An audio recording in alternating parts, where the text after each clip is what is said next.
Yes, folks, it's Tales from the Jails with John G. Sutton. I'm going to talk today about a charming gentleman with obviously got a good sense of humour, but he met his girlfriend.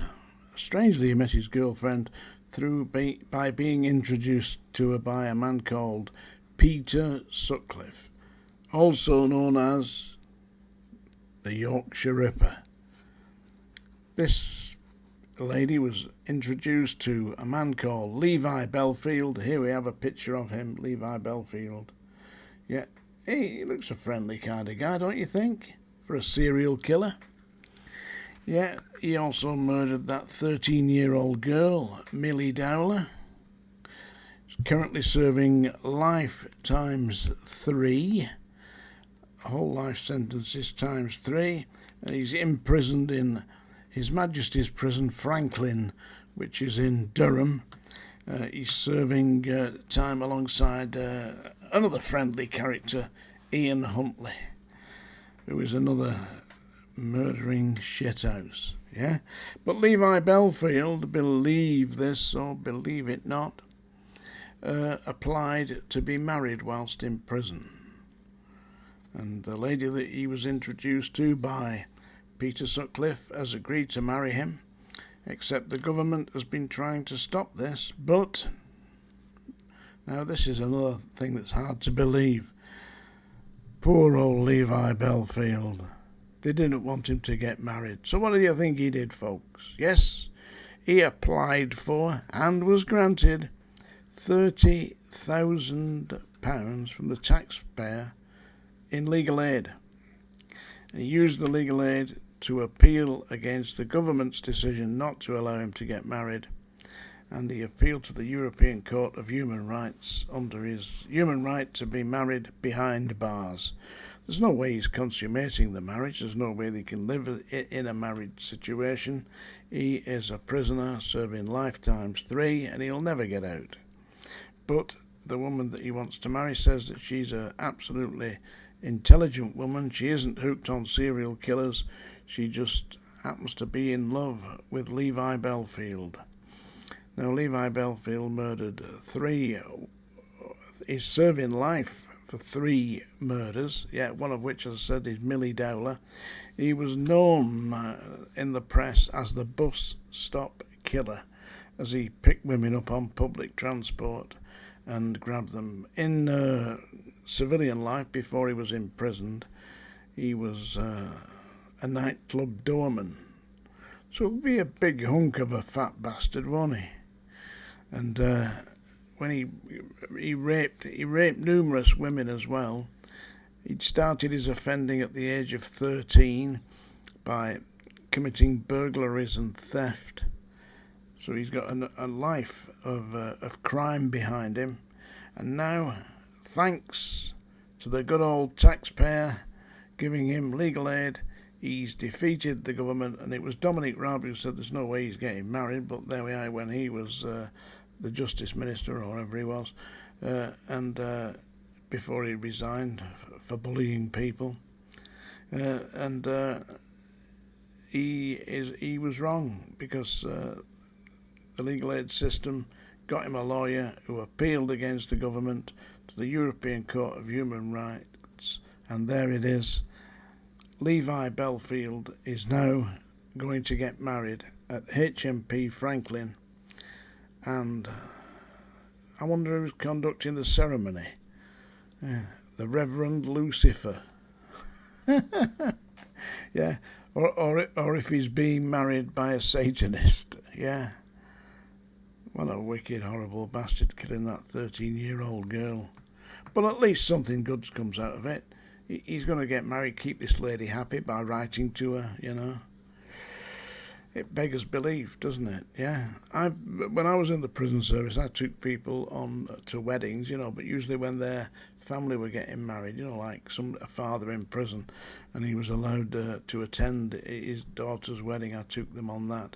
And generally speaking, you know, you tried to make sure that they were, as a prison officer, you were as unobtrusive as you could possibly be without exactly risking the idea that your charge would do a runner. You had to evaluate that. I mean, a lot of staff would just keep them on the cuffs. I weighed it up and I knew that this guy wasn't going to do a run. I knew he wouldn't, And that's why I didn't keep him cuffed up. I allowed him to be with his daughter without being handcuffed to me or the other member because there was two of us on the escort. But it's a decision that you make at the time, and if you're wrong, then you suffer the consequences as the staff that let them off. But I never had one escape from me. I took one guy on production to hospital, and I didn't like this guy, and I just didn't feel safe allowing him off the cuffs to be examined by the doctor. He had an ear infection, but I got the idea that he'd caused this himself with a view to getting out of the prison and trying to do a run. Now, you don't know, do you? It's a decision that only you can make when you're out there. So I got him into the treatment room with the doctor, and the doctor said, uncuff the prisoner. I said, no. I said, the prisoner is my prisoner. I said, I'm the prison officer. He's here to have his ear treated. It's not going to affect you looking at his ear, is it? Oh, he said, I'm telling you to take the cuffs off. I said, do you want to look at his ear? Do you want to treat his ear, or do you want me to take him back to the prison? Because basically, it's not my ear. I'm not bothered. But he isn't being uncuffed. I said, for all I know, you could be part of a plot to have him escape. Overpower me and run out the room. Off. Over the hills and far away. The doctor wasn't amused. But then again, I didn't lose the prisoner. He had his ear treated and was returned to Strangeways Jail. But when I got back to the jail, the chief officer sent for me. He said, Mr. Sutton, you've been upsetting a doctor at Salford Royal Hospital. I said, have I? He said, yes, he's made a complaint about you. He said you were very rude. I said, I took the guy there, have his ear treated. He had his ear treated, and I brought him back. That was my duty, not to entertain the doctors or be nice to them, which I wasn't unduly obnoxious. I was just telling him that my prisoner was not going to be released. He was attached to me by the handcuffs, and that's how he was staying. So I did my job. What else would you have me do, But the chief officers, I don't know, they were a strange bunch. Yeah, right. That's the song dinger for all you who didn't know. And I'm about to sing to you again. Oh, don't forget, my new book's coming out very soon. HMP Manchester Prison Officer, Part 2. It'll be up on Amazon soon. I got a message from the publisher, Sean Atwood, yesterday. He said that the audio book should be published in August. So we aren't that far away, are we? It's the same actor that's reading the book. So all you have heard, HMP Manchester Prison Officer, the first part on audio, which is very well done actually, by the way. And Alan Turton is the actor. That's coming out very soon, August, yeah. So that's the song there. First of all, I've been mentioning yesterday that Elvis Presley had 5 number 1 hits in the year 1956. This is one of the hits. It's Hound Dog. I quite like Hound Dog. It's a fairly jumpity about kind of song. And my grandson at the age of 9 or 10, he loved it, because I have it on the jukebox. Do you see the jukebox behind me? Yeah, that's my 1978. Is it 1970? Yeah, 1970, not 78. 1970 jukebox. NSM. It's a German make. The pub where we used to go, me and Mary, they had one of them. Her favourite song was Suspicious Minds at the time, Elvis's song. But this is, I'm going to do a murdering of the Hound Dog now. You ain't nothing but a hound dog. You're rocking all the time. You ain't never caught a rabbit. You ain't no friend of mine. Well, they said you were high-classed. You know, that was just a lie. You know, they said you were high-classed. Oh, baby, that was just a lie. You ain't never caught a rabbit. You ain't no friend of mine. There you go. That's enough of that. You recognise it, do you? Yeah? Larry didn't. Too late, Larry. He's taken to the hills with Billy Goat Gruff. But now I'm going to read you one of my poems. I'm going through these silly poems one at a time. This is a poem I wrote for my friend who was living in a place called Wigan, and he didn't want to stay in Wigan. He wanted to be just down the road a piece. And this is the poem called Wigan Refugee. And if you wonder why the reference to George Orwell at the end, for all you educated types will know that George Orwell wrote The Road to Wigan Pier. Anyway, this is Wigan Refugee by John G. Sutton. I was living in... I'm going to read this, by the way, in a rather broad Lancashire accent. You'll be able to understand it, you know, just about. I mean, I think Larry will, but he's from Yorkshire. Are you ready? I was living in Wigan, up from the cut.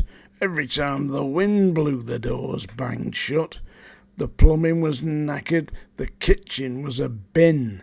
The windows were leaking and the rain poured in. Couldn't really fettle it, no good at DIY, and too busy watching telly to give it a try. The wife said, "Sell the bastard." Well, it's easier said than done.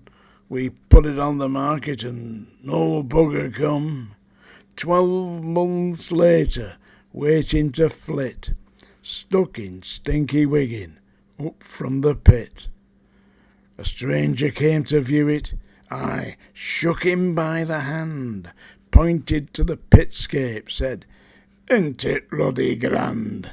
Right handy for swimming, just a stone's throw from the cut." The silly sod bought it, we were glad to get shut. So now we live in posh part. We've flitted out to Lee. Bollocks to George Orwell, I'm a Wigan refugee.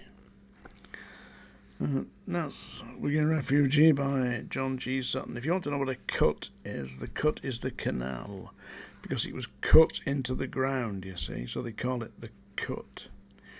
And the pitscape, that's because scattered around Wigan there were coal pits, and during the 1960s and 70s when my friend lived there were numerous coal pits near to where he lived. Anyway, he doesn't live there now.